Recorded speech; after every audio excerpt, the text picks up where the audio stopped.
So apart from the limits that we looked at in class, the limits of functions of two variables, there's one more nice example that I want to show off just to underscore some of the lessons that we were talking about. And so what I want us to do is talk about the limit as xy goes to 0, 0 of x cubed y over x to the 6 plus y squared. And so let's suppose that we're trying to figure out whether or not this limit exists.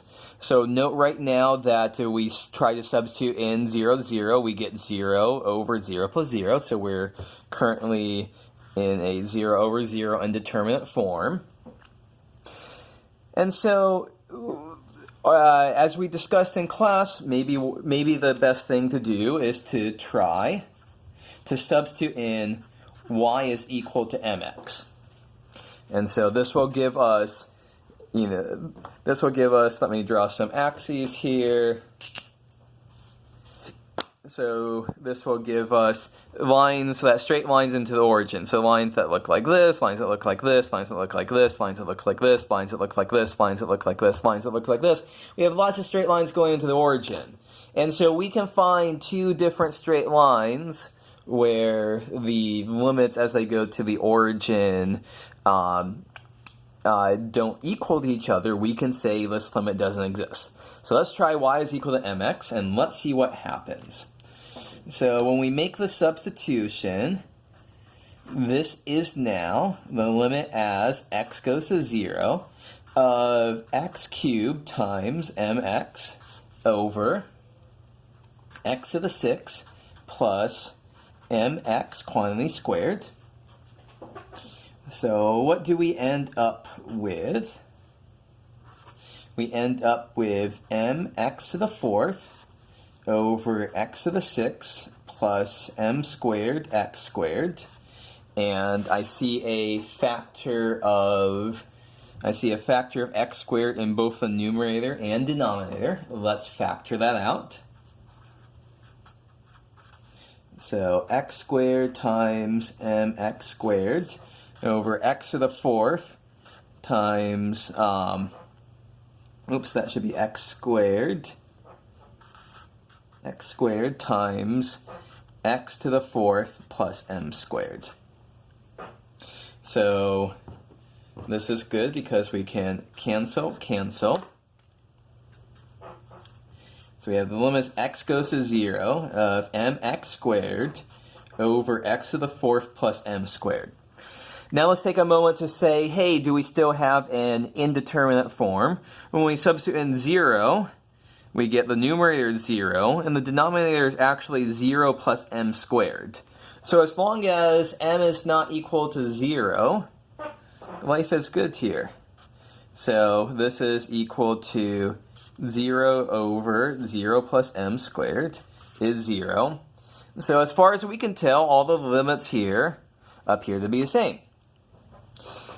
And so you might say, hey, we are done. All of the limits into the origin are the same. We're done. But that's not true, because we haven't done every single path into the origin. We've only done straight line paths into the origin. And so, what happens if we take other paths into the origin? Well, maybe we could try. What happens if we do y is equal to mx squared? So same thing. Let's substitute in y is equal to mx squared into what we're taking the limit of, and let's see what happens. So we end up with the limit as x goes to 0 of x cubed times mx squared over x to the 6 plus mx squared, quantity squared. So all I did there was I replaced y with mx squared in this expression. Once again, let's rearrange this. Let's simplify it. Let's do stuff with it. I think we're going to have a factor of x to the 4th in both the numerator and denominator. after simplification. So x to the 4th times mx up squares, x to the 4th times x squared plus m squared down squared. What happens after a cancellation? So we end up with mx over x squared plus m squared. And once again, assuming m is not 0, when we substitute in x is equal to 0, we get 0 over 0 plus m squared, and that sure looks like 0.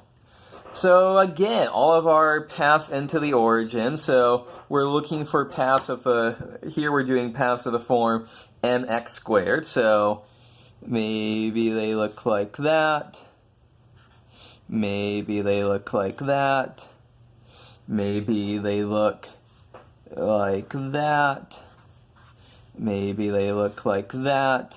So all of these paths, we did the straight line paths. We did all these straight line paths on the previous slide. We're doing these parabolic paths on this slide. It sure still looks like everything's good.